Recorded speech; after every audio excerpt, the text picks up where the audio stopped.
When you're letting go of something that you've defined yourself to be, and then potentially leaping into something that you're not even sure of what that is, it's almost like having a separation of yourself. You don't even know how to look at yourself. So you have to almost kind of leap and then look back and say, oh, okay, I can be both the person I was before and the person I am now. We need to include our past, but we need to transcend it. That's like the hardest part of the journey.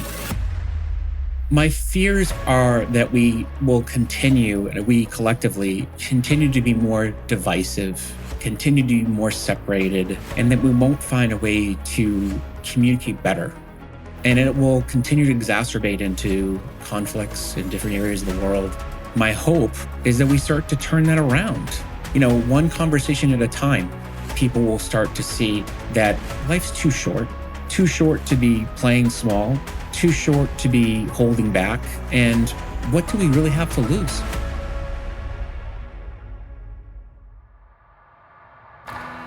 This episode of the Kintsugi Podcast is brought to you by Pause, Breathe, Reflect, which can help you bring mindfulness to your everyday moments.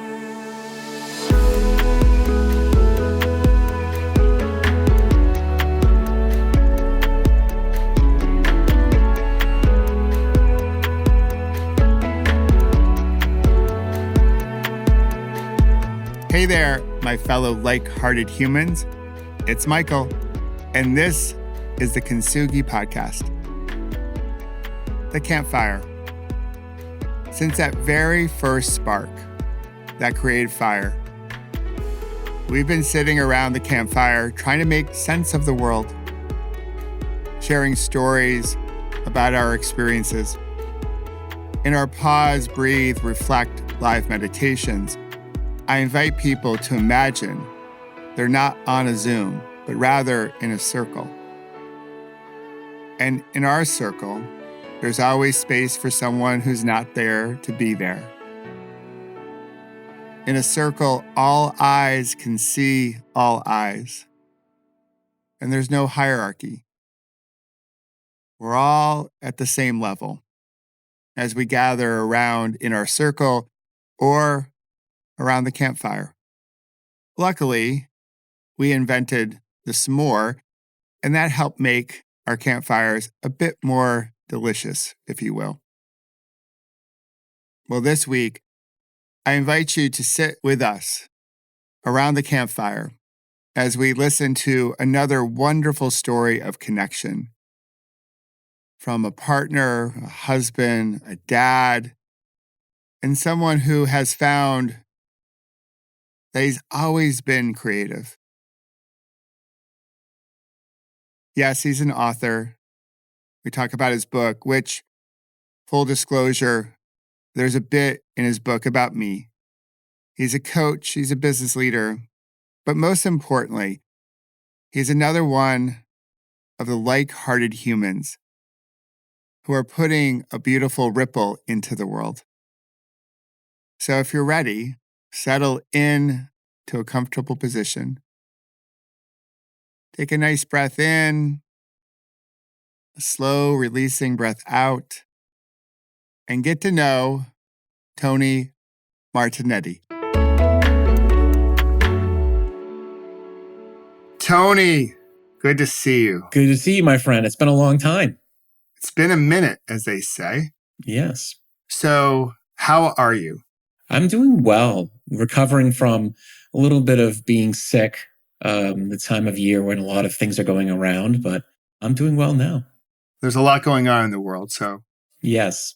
It's an important question to sit with a little bit longer than normal, because as you know, like in your travels, that question can be very transactional. How you doing? I'm fine. All right, good. Moving on to the business at hand. So I appreciate you at least sharing something about your health. And I'm glad you're on the other side of the sickness. I too headed into the holidays with a little COVID. So it feels good to be on the other side of that for the third time. So I'm hoping that 3 is the magic number and I'm done with it. So we'll see. Let's hope for that for sure, because it is not fun. Let's hope for that. Yes, not fun. So I want to set the stage as we get into it. You have your podcast and your book, and with the theme of sitting around a campfire, which I've always loved the imagery in our community here at Pause, Breathe, Reflect. When we do live practices, we look upon ourselves not as a Zoom, but as a great group of like-hearted, not like-minded, like-hearted humans in a circle. So in a circle, as you know, there is great strength. All eyes can see all eyes, and there's no hierarchy. So we all sit around in a circle. For us, the two of us will be around the circle, but for everyone else listening, it's an invitation to join us as we have a conversation about living our best life, a great life, having success, however one wants to define it. And there's plenty of ways to talk about that. I usually let people make up their own definition, as I know you do, but we'll be around a campfire as we have this conversation. So let's start with this. This is a question I always love to ask people. So before sitting down here on our campfire, what's one good thing that's already happened for you today? One good thing that has happened is as I published this new book, I've realized some central themes about who I am and the work that I do and how the impact that it has on other people. You said one thing, but I think really it's realizing something about myself that I didn't know already. I love it. I hear in that answer, you are seeing the ripple effect of your work. Yeah. So what are you realizing in yourself through this? The very thing that I desire, the very thing that I was starved for through many years was the thing that I wanted to bring out of other people and to create a platform for. And I think the campfire, as you talked about the imagery, I also love the imagery of Kintsugi because I think it's such a great thing as well. But the campfire is a place where people come and connect and share at a very deep level, not just at the surface. And so for me, I realized that connection is a big part of what I want and what I crave, but not just surface level connection. It's about connecting deeper to understand things at a level that you can't just get through a surface level. In my book, this closing chapter is, I talk about how I wanted to create a space where it's called Divergent Minds, Convergent Hearts, and having people come together who have different ideas to come together and talk and have conversations about things that matter, but then leave feeling like they know each other much more, feeling connected. And I think that's really at the center of all of this is just that, is finding ways to connect with people who we don't have to necessarily agree with. So what I hear in that is that like-heartedness. Yeah. For us here, it really is about connecting with like-heartedness rather than like-mindedness. We hear about like-mindedness all the time. You can just go through your LinkedIn feed and see plenty of posts about, hey, we want to collect a bunch of like-minded people. I think what is called for now, and I love that you've referenced this, and it's an invite for people to come in, is if we can come from a good place in our heart, I think we have more patience and maybe acceptance for different mindedness. So then we can have better conversations. And through those conversations, we can have stronger connection. I really appreciate you putting that out into the world. There's something you shared earlier, which had me thinking, and it's about how are we living now? Living with intention is really an important part of this because intention, I feel like, comes from the heart. It's just a sense of my intentions are to be a force of good in the world, and I'm not saying me personally, but let's say if you have an intention of being a force of good in the world, that doesn't mean you have to have all the answers. It just means that you try to take actions that are aligned with an intention that you feel is right. And so I think that's a heart purpose connection, not a mind purpose connection. I totally agree. And I will also say, because I'm saying it, you are a force of good in the world. So you don't have to say it about yourself. I will say it about you. A little brotherly love to you because you are putting a powerful ripple into the world with your book and then really just putting your art and your wisdom out there for other people to soak up, soak in. And I should say, just for transparency, I am in your book.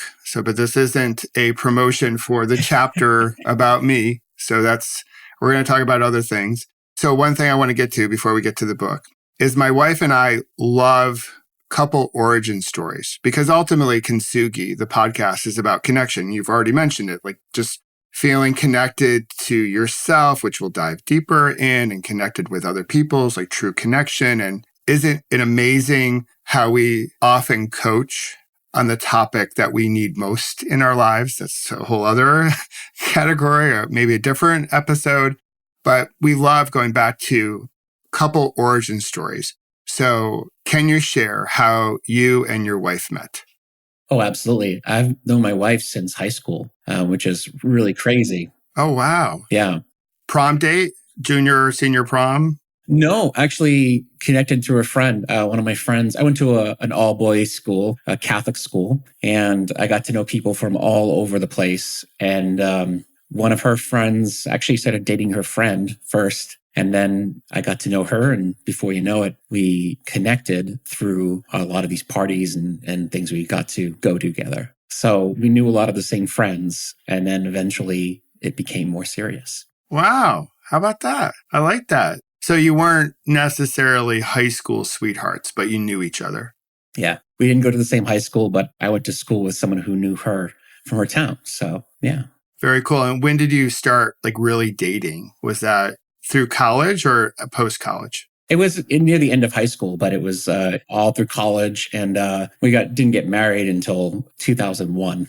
All right. Wow. So you dated for a little bit, right? So that's pretty cool. That's awesome. I love that. Yeah. Oh, well, thanks for sharing that story. It's one topic or one question we ask couples all the time. Like, how'd you guys meet? Like, what's the story? I love that. It's so interesting how people come together, and in a lot of ways, when you take a step back, it does bring up a sense of awe because so many of the stories are so random. It's just like, how the heck did we meet? And like all the gin joints and all the different places, like the universe put us together. It's crazy. And I always love to spend some time just sitting on that question. It's interesting in general when you think about like how we all have our origin stories, right? And we have joint, like you said, a couple stories. But then there's also, when you have founders and co-founders who come together and start a company, then there's a story there. There's so many different intersections, intertwinings of stories. When, I hear someone say like, oh, I don't have anything to share, or I have no story to share. I'm like, you're lying, because there's something behind everything and there's more to share than you're actually willing to explore. It's about slowing down and allowing yourself to really lean into it and see. Yeah, we all have a story. There's a story within us all. And that's the really cool thing about, doing a podcast and other things that I know you do and then I do, is that we get to hear people's stories. So I did want to ask you to describe who you are, but we're going to put what you do professionally off to the side. So we've already referenced that you're an author and you're a podcast host and a reference to coaching. So putting all that to the side, how would you describe who you are? There's a few ways that I would, because I contain multitudes, as I say, right? I'm an artist. And that's an identity that I hid for a while because I felt like it was something I couldn't own. But I am one. And I was one as a child, and then I kind of put it aside, and now I've kind of reconnected with that artist inside. When I was younger, I did a lot of painting and drawing, and now I've come back to doing a little bit of painting and glass blowing. And now I just dabble with little things here and there. But it's more about the identity of being an artist that I connect with than anything else. Yeah, the creativity piece of it, Tony, is that? Exactly. And, the freeing nature of allowing yourself to say, I can own that identity. I recently interviewed somebody who was a dancer for most of his life. And, he said that he stopped dancing and then he picked it up again. But I realized that you are a dancer always if you're a dancer once. It doesn't matter if you have no legs, but that nature of who you are is still there. It still exists. And I think that's an interesting thing that you can own, is that once you've become something, once you understand the language of something like dance or art, then it becomes part of you, like riding a bicycle. You don't lose it. And I think you can relate to that, is that it becomes part of you. Yeah, it lays down memories that is part of your identity. It may lay dormant for a while, for years, but it's still there. It's always there. And when we have a moment where we can wake up to who we truly are, like all of it, then we can see, oh yeah, I am a dancer or I am creative. And I love the fact that you reference glass blowing. So that's one of my favorite forms of art. So as I travel, I collect glass bowls. I've collected glass bowls from all over the world. I am not a glass blower, but I love the artists who are, and just how really like simple ingredients create these beautiful, beautiful functional objects of various colors and various shapes. And you can shape it into anything you want it to be. It's just, for me, it might sit on the table. People might look at it and just like, oh, it's just sitting on a table, just a bowl. I'm like, oh, there's a whole story behind that bowl, around where we found it, who created it, where was it, all that jazz. I also think is really neat about glass. Here you are drinking glass, which I think is really cool. This is people can't see this, but this is a hand-blown glass. It's awesome. Of Glass Works in Martha's Vineyard. Fantastic. One of my favorite spots. But what I think is really neat about glass is that you can be imperfect about it, or you can be extremely precise, right? You think about glass in terms of like test tubes or things that are used in telescopes. Those things have to be precise. They're refined, or like fiber optic cables. That is precise. But then you look at the more, imperfect glass, which is just like, hey, let's play with colors. Let's just kind of see what we can create. Form and shape just don't necessarily have to be symmetrical. And I think that's the cool thing about it. You're always on the edge of, we'll see what happens. We don't even know what it's going to look like until it's actually done. Yeah, I love your response. And so appreciate how you're bringing something from your youth back into your current life. And that does speak to connection. So love to start diving into your work and the book. The book starts off with really connection with oneself, with this premise that it's hard to truly connect with others if you're not connected with yourself. And I can be a reductionist when I wish to be. So in a lot of my practice, I will say that it all boils down to the conversation that you're having with yourself, or your self-narrative. Because that conversation that we all have, but no one wants to seem, or very few people are willing to publicly announce it, except sometimes you get a TMI on social media with that story. But in the corporate sense, or just a human sense, we all have a conversation with ourselves. And I would love for you to share your perspective of that as we begin this journey and we sit around the campfire as we are doing, around how important that is to finding a way to connect with who we truly are. Couldn't be more true in terms of resonating with me than anything else. I mean, this is, when I think back to when I started my company, I had this tagline that I used, which was inspiration through honest conversation. And I didn't know that was where this was all going to lead. But when I think about honest conversation, the first honest conversation you have is with yourself, in exploring, what is really true for me. What is it that I really want for myself? And oftentimes we start on this path of going through our careers, going through life based on what others might have expected us to want and what we should have. And then we have to realize, well, what do I want? What do I really want to experience, contribute in life? And that I talked a bit about in my first book, Climbing the Right Mountain.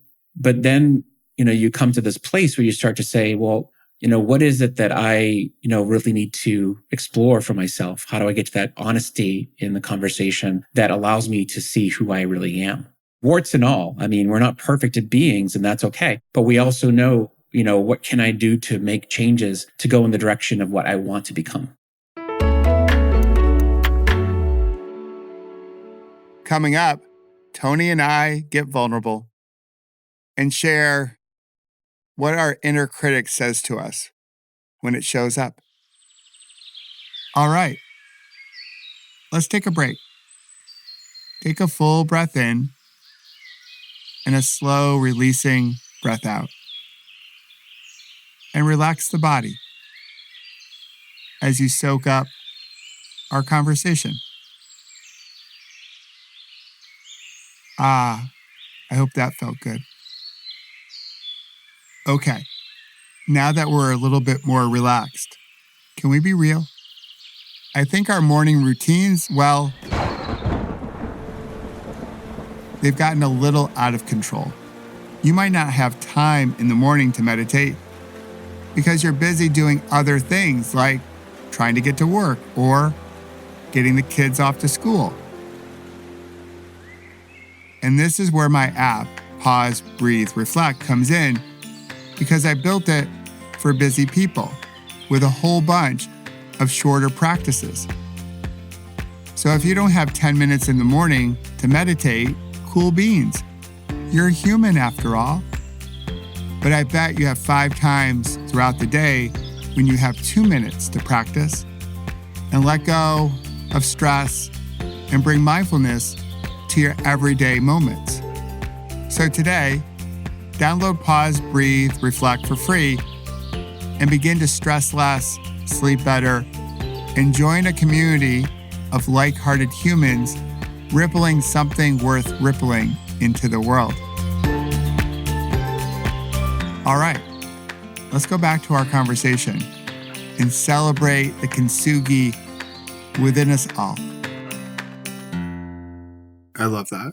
Are you willing to be a little vulnerable at this moment in time? Just us two guys. No one else is really listening. It's just us. Nobody else. So when your conversation with yourself, it's at its best. And I plan to share too. It's not you in the hot seat. So we're going to go back and forth. So when your conversation with yourself is the best or the healthiest, what does that sound like? At its healthiest, it's me thinking back and really exploring all the great experiences that I've had and how that has helped to define who I am. I think about the gap to the gap and the gain thinking, which it comes from Dan Sullivan. And I think about how certain events in my life in the moment, I would have thought like, whoa, that's bad. I can't believe I did that. But then I think about it in the context of how that really served me. You know, getting laid off for the first time was a moment of, having, it feels like a gut punch, right? But then you realize that being laid off allowed me to experience the uncomfortableness that allowed me to lean into the unknown and to experience more of life. So hopefully this answers your question, if you will. But I think for me, when I think about those moments, it's the realization that the more I leap, the more I learn. Oh, I love that. And yeah, we're going to strike hopefully out because for me, it's just whatever pops up. Like there was no perfect answer to that question. So it was whatever was there. And what I heard is part of that really healthy narrative that you have is, man, I've gone through some hard things and I found a way through it. Like I got punched and I found a way to get back up. So there's some really great Kintsugi spirit and energy to that and resilience. So yeah, for me, it's very similar, Tony. So when my conversation with myself is at its best, it is, man, you got a killer story. Like you went through heck and back and look at the ripple you're putting into the world. And not to get all egotistical, Michael, but just take a moment to soak it in, pause long enough, listen to your advice that you preach, take a moment to soak it in and appreciate it.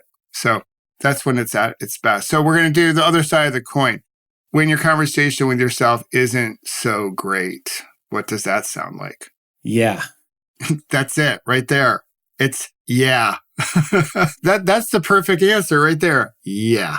Well, I mean, I'll say it. It's just, this is what happens a lot. And I've written a post about this a while back. In fact, I wrote an article in Fast Company about being addicted to doing and that being my undoing. And I think there's a sense of like, I should be doing more, or why didn't I do more? Why am I not doing the right things? And beating myself up about all the things that I coulda, shoulda, woulda done. And the reality is I can't do anything about that. All I can do is move forward and realize that tomorrow is a new day and I get to start again. to new me, as they say. I think that's what Marshall used to say, tomorrow you begin again, right? And I think that's really a nice concept, is to say, whatever happened, I get to start tomorrow on a fresh, clean slate and do better.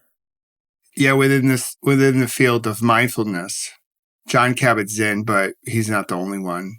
There's a mantra that basically goes like this, simply begin again. So if you're focusing, say, on your breath and you get distracted, you notice the distraction, come back to your breath and begin again.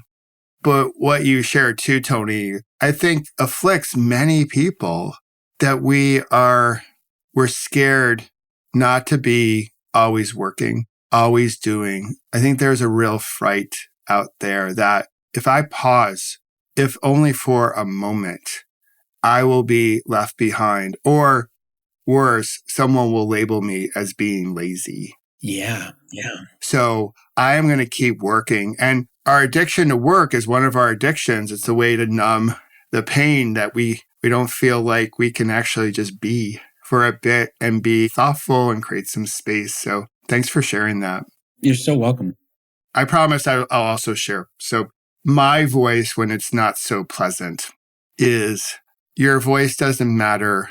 Michael, who are you kidding? No one's really listening to you. You were never really listened to. So why are you doing all this? Because no one really gives a crap. And it can go on and on. It could get, the show is a clean show, so we're not going to get into like salty language, but that's my voice that leads me to play small and get all hung up in my space. So, and to anyone else listening out there in the listenership, if you want to come out on the podcast and come clean with the voice that you're having with yourself, the invite is open to you. But I do appreciate you sharing, joking aside, Tony, because I think it's very common that, folks like us will get on a podcast like this and talk about the concept of that self-talk, but we'll never share what the self-talk sounds like. And here you are, you've had a successful corporate career, you've done a TEDx talk, which I think people should check out. I'll put it in the show notes. You've written a couple different books, you're accomplished as a coach, and still you have a little inner critic that pops up in your head from time to time, and the same goes for me. And so I appreciate your willingness to share a little bit more, because so many people out there talk about the concept, but never really talk about what it really sounds like. And we all have it. Everybody I know has a little voice in their head that sometimes sounds really magical and beautiful and supportive and all those beautiful adjectives. And sometimes it's like you become your worst boss ever, and it holds us back from doing our great work and making a connection. Yeah. I mean, it's funny, even hearing yours, what you shared, it's exactly this. I mean, I feel the same way. I mean, we hear those voices. There's so many different voices that come up. And, when you start working for yourself, it can be really hard because you're trading maybe one boss for another, and you could be your worst boss because you can't turn off that voice sometimes. You can't. And I'll be honest. This is my 10th year of being on my own as an entrepreneur. And back in my corporate days, I had a team of close to 1,000. And I know that some of the voices that came to me were telling me what they thought I wanted to hear. And some voices were not genuine in telling me that I was amazing and I was doing such a good job and I love working for you. I know some of it was just blowing smoke up my backside. But when I have moments where I feel fragile, I miss some of those comments. Because when you work for yourself, there's no one. Like every now and again, I'm like, will someone just lie to me and tell me I'm doing a good job?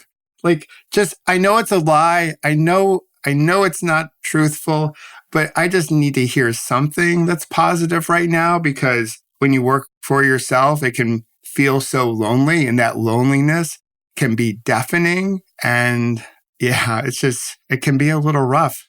I think we need to invent for self-employed people, a high five board, a digital high five board where people can go and give high fives for us when we need it. Just high fives or virtual hugs. Like, you are doing a good job. I think it's like a skit out of Saturday Night Live. But you know what? Exactly. Some of that does matter. Some of it works. We all need champions. Yeah, absolutely. Now, you've had a chance to interview a lot of wonderful leaders. And as I read through the book, I came away with a couple different categories. And when I examine growth, personal development, some of the same categories pop up, maybe with different labels. So I want to share these with you and just see how they resonate with you to see if I'm on the same page with you. And I was hoping we could talk a little bit deeper about each one, just to give the folks listening an idea of how they might implement more of this quality into their life. With Kintsugi, when the pottery breaks, it's put back together with something called enriching, which is the lacquer, and it's dusted with gold, and that's how it creates that golden repair look. So I see these categories as part of the mixture that mixes up the enriching that puts the pottery back together. So one category was all about challenge, about facing obstacles, anticipating the unexpected, fail fast, fail forward, embracing failure, shifting our relationship with it. So that's one, just challenge. Another one is community. Who are you with? My language, who's in your Peloton? Who are you riding with in life? Yes. There was a theme around courage. And with that, if we pull from Brene Brown, vulnerability, but the concept of courage. So I had this beautiful thematic C themes going, right? Challenge, community, courage, and then it blew up on me. The fourth one is perspective. Like, how do we see things? How do we see ourselves? How do we see each other? How do we see the situation? And when these four are strong, it puts us in the best position to grow. So I serve that up, and I would love to get your reaction of my distilling your work down to 4 categories to see if I'm on the right page. Well, it's brilliant. Honestly, I love the way you kind of look at that because, first of all, I have my own C's in the book, which are mentioned connection, curiosity, and compassion. And I think when I think about what you're sharing here, it's really a great way to organize the stories because there are different ways people are navigating these journeys they're on and how they're facing their obstacles, whether it be a challenge or whether it's through community. And perspective is also, we have to have a shift in perspective at times to figure out, what does this truly mean? How do I take the meaning out of this? At least that's how I interpret what you said. The perspective shift is like this idea of what does this mean and how can I take meaning out of it to move forward from here? And I think that's really at the core of all of those different, what I call flashpoints, these points in our journey that have revealed our gifts, is that we need to go inside, reflect on what is this? How do I make meaning out of it? And how do I take that as a point of moving forward, not just, staying where I am and expecting different results. And I think that the perspective is probably the overarching, and then the other 3 C's are actually underneath it because you need to have some perspective on all of those scenarios. I like how you framed that. So thanks for adding on to my breakdown of your book. Because I would agree, like, perspective is that umbrella, like how we see ourselves, how we see each other, how do we see the situation. The classic question I was given, as you know, as I was going through my recovery was, is this happening for you, Michael, or is it happening to you? Yeah. Now, to be fair, that question came a little bit too soon. I wasn't ready for it. I was like, some questions that are thought-provoking or challenging, they need the right timing to be able to help the person that we're sharing it with process it. So, but I do like that perspective, which really speaks to awareness. So once I have awareness through mindfulness, you can gain greater awareness. Then how do I formulate a plan to respond to this challenge? Who's around me to help me? Because I can't do this by myself. And it's going to take some courage because if we're going to grow at all, it means that we're shedding something. And that can get scary. The community out there that's all about no fear, I'm like, hey, just saying, fear helped us evolve. Like, Exactly. I'm fearful of certain things and I feel really good about that fear. And there are some things that I'm fearful of that I try to dance with it differently and change my relationship with it. Well, it's just to come back to what I was saying earlier about identity, like choosing your identities of who you are. When you're letting go of something that you've defined yourself to be, and then potentially leaping into something that you're not even sure of what that is, it's almost like having a separation of yourself. You don't even know how to look at yourself. And so it's not that you understand it in that while you're going through it, you only understand it by looking back once you've already made the move. So you have to almost kind of leap and then look back and say, oh, okay, I can be both the person I was before and the person I am now, but I have to understand how to integrate them. And that's why I often talk about this transcend and include as a concept that comes from Ken Wilber, is because we need to include our past, but we need to transcend it. But that's like the hardest part of the journey, is this transcending, because we have to be able to make the leap first into this new world that we're navigating into, which is probably the hardest thing to understand. And in many ways, just like the word leap is about going without even knowing what it's going to be that I'm getting into and whether it's going to even work. I'm glad you brought this up as you were sharing, Tony. What came to mind is Steve Jobs' commencement speech. I think it was 2015 from Stanford, widely shared on the internet. And he talks about you can only connect the dots looking backwards. And I've written about this. So, Steve Jobs, he was a bright man. He's done some good in the world. I think he also didn't realize what he was building too. I think there's a little like Frankenstein thing going on a little bit, just saying. But that whole notion, and this is what you just pointed to, was the importance of looking back. For me, sometimes that's called reflection. Connect those dots to realize, wow, I'm here now because of all my lived experiences. Now, what Jobs says in the commencement speech is that you can only connect the dots looking backwards. So my beef with him is the word only. Yeah. Because to your point, we have to find a way to leap to the next dot. And we don't know if that's the right dot. 100%. Yeah. Especially go back to our childhood and we did connect the dot puzzles. That was part of the challenge, is that you got to connect the next dot and you don't know if that's the right dot. And sometimes that leads to a dead end. And then your picture looks all like not so pleasant and wonky. So that whole courage piece to connect and leap to the next dot is such an important part of the mix. And one question I really wanted to talk to you about was, here we are today in 2024.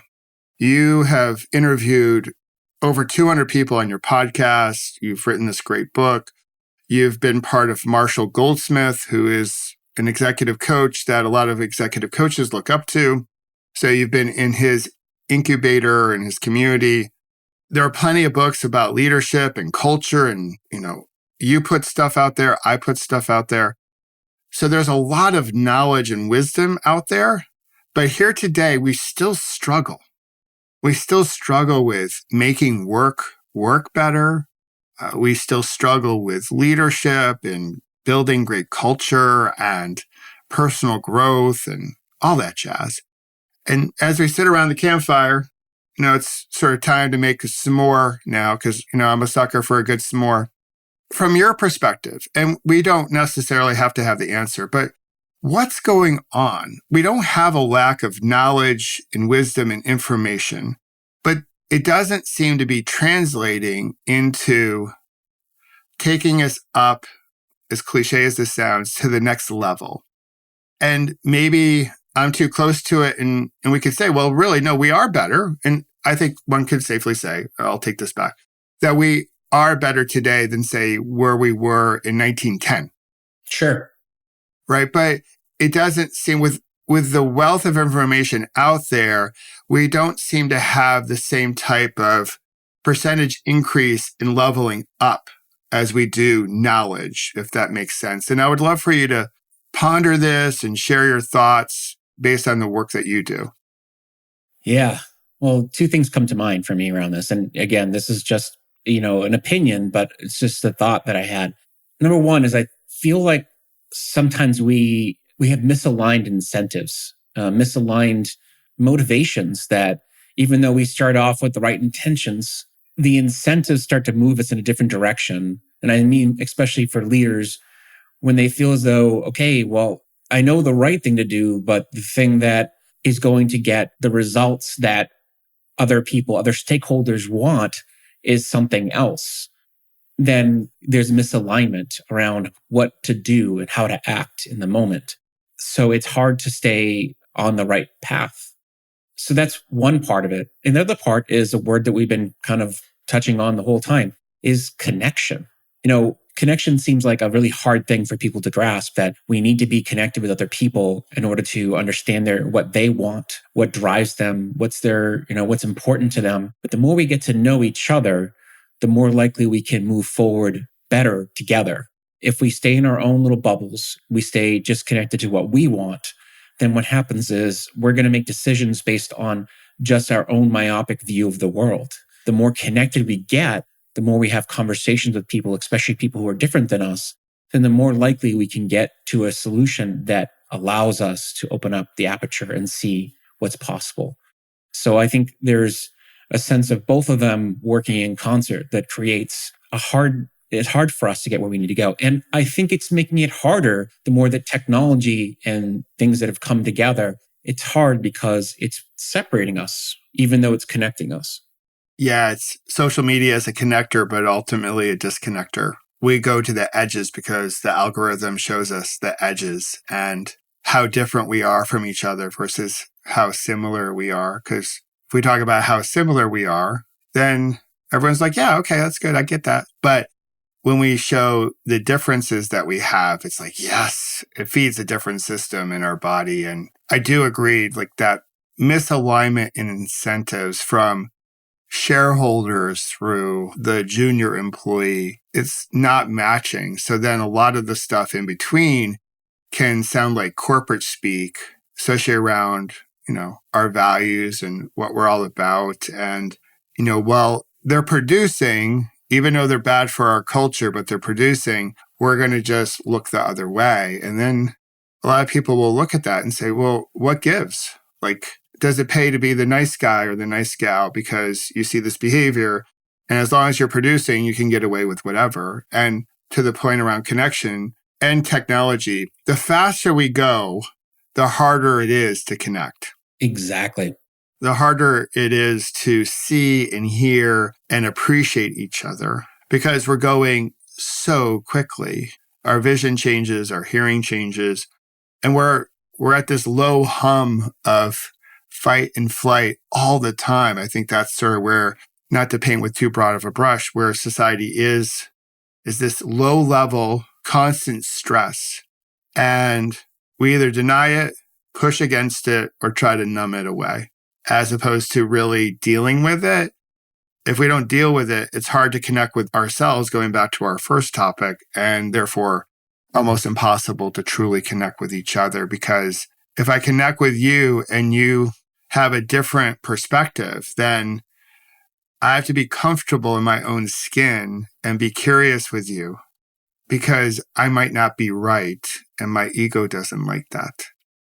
It's interesting. I've been thinking about this concept of on social media, we have like buttons, we have love buttons and all these different buttons that we put on posts. But there's got to be something else that allows us to say, I'm curious, and I'm curious button, because it's the button that you press when you can say, I'm curious, I want to know more about this. It's not that I agree or disagree. I just want to know more about this. And so that it raises the bar, because I feel like oftentimes liking something says that you agree with it. Yes. But that doesn't necessarily have to be the case. And I think there's also a sense of, this is maybe a different stream of thought, but I'll go there because it's just coming to mind, is that we have to follow the money, right? I even think about all of the media that we consume, and I'm not here to bash media, but a lot of it comes to what makes money. What gets published is often what makes money. And so all that being said, it's like if you follow the money, you follow where the incentives are for people to do more of that.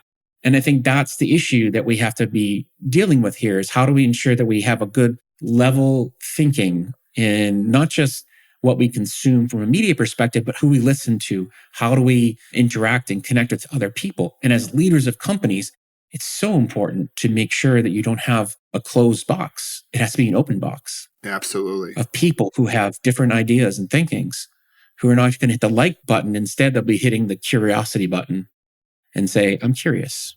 Tell me more. And from there, maybe a better question. So that gets to creating a culture of inclusion, or the word we use now, belonging, because it feels like, all right, no, I deserve a seat at this table. I can ask a question of curiosity. I can challenge the status quo. I can challenge that notion. Well, this is the way we've always done it. And I think that's the really cool thing about new generations coming into the workplace. So as we, round out the campfire, we have to be the proper stewards of a campfire because we have to extinguish it in a very healthy way.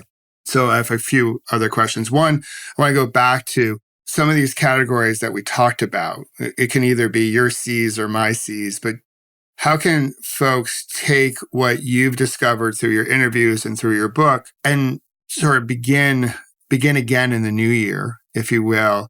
Where would you have people start? And maybe some really practical small steps to really create more connection for themselves and with each other. What recommendations would you have for folks? Well, I guess the starting point is to take, let's try this, the 3 C's that I use as a starting point. And I think it's curiosity, compassion, and connection are important because when you get curious about yourself, get curious about your story, get curious about where you've coming from, and understand your past a little bit, and don't just rush through this process. Maybe there's parts of yourself that you're holding back, that you're not really connected with, that you want to start sharing more of. And through that connection that you're creating with yourself, maybe that'll open up the connection to other people. And the compassion piece of this is to say, be compassionate with yourself. Don't get down on yourself about potential dark parts of your past that you feel like, I don't want to go back there. Think about what were the powerful parts of this? What was the things you can appreciate being on the other side of that thing? Even if you're still going through a dark period, know that you are a human being who can do tough things, but also you need time to rest and reflect. So I think that's a good starting point, is to start to use those C's as a way to look at your past. And then once you've done that, start thinking about how you want to use that as fuel for your future. I like that.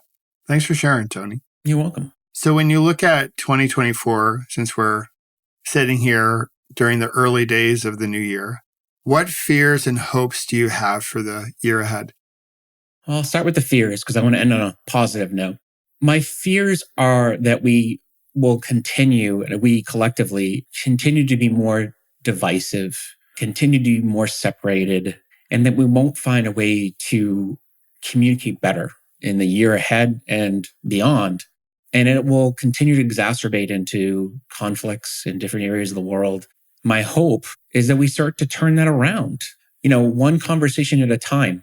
One person at a time. If you start with yourself and say, what is one person in my life that I haven't had a conversation with, that I need to have a conversation with? Where am I holding back because I'm afraid to have that conversation? So I think my hope is that people will start to see that life's too short to be playing small, too short to be holding back. And what do we really have to lose? Great question. What do we really have to lose? Not much. So, no. And we can find great connection and be with like-heartedness. So here's the final question. It's in the spirit of a show that I don't think airs anymore, but it's called Inside the Actor's Studio. Do you remember the show? Oh, yes. I can't remember the host's name, but he was a character. James Lipton. Yes. He would ask the actors a few questions at the end. And so this is a paraphrase of one of the questions he serves up. So let's assume that heaven exists, and when you pass away, when you get to heaven, you get to meet your elders, the people who came before you. What do you hope they'll say to you when you meet them again? Yeah. Wow. That's very real for me. And I'll just say, because both my parents have passed and my grandparents. So I'm pretty much an orphan at this point in my life. And I'm hoping that they'll say to me that you've made us so proud with the way that you've shown up, the impact that you've had on people. And it didn't have to be some game changing thing. It just had to be, making one person's life different because of how you've shown up. And they're proud of what I carried on in terms of being a person who makes other people feel valued. That's great. Is there anything I didn't ask you about that you wanted to speak to? Wow. There isn't anything really. You touched on pretty much so many things. I guess the only thing I would say is that I'm so honored by what you do. And I'm so thrilled that we had the opportunity to connect on our journeys, because I think things happen for a reason. And, I just wanted to say I really appreciate you and what you do. That's received. Thank you, Tony. And I will say this as we end. One, thanks for coming on. And you are a powerful force of energy in the world. You're making a difference. In that spirit of Kintsugi, you're helping people reconnect, and through that reconnection, see their strength, celebrate their golden symbols of resilience. And we need more people like you in the world. So I appreciate what you're doing. And again, thanks for being on. Thank you so much. I love a good campfire, don't you? Bring out a few blankets. Perhaps the night sky is clear so you can see the stars and the moon. Perhaps you have your favorite beverage. And, of course, that aforementioned s'more to cap off a beautiful evening. And it's all connected through conversation and moments of silence, because you can truly know about the people who bring out the best in you when you can sit in silence with them and simply be. As you might know, here on the Kintsugi Podcast, I like to guide a short meditation, just a couple minutes long, based on what our guest has shared with us. So for this practice, I invite you to visualize that we're sitting around a campfire. So when you're ready, come into a comfortable position. If you happen to be driving, please keep your eyes open. For everyone else, you can close them. And we'll drop in. And we'll begin by taking a few generous inhales of the cool night air. Feeling your lungs expand. And then slowly releasing the breath, coming into this moment. And begin to visualize that you're around our campfire. And with you at this campfire are the people who bring out the best in you. And you bring out the best in them. It might be just one or two people. It might be more. You notice the stars in the sky, the crackling of the fire, the coolness of the air, and the connection to the people around you. Knowing that you don't need to say anything to feel this connection, to be part of this community.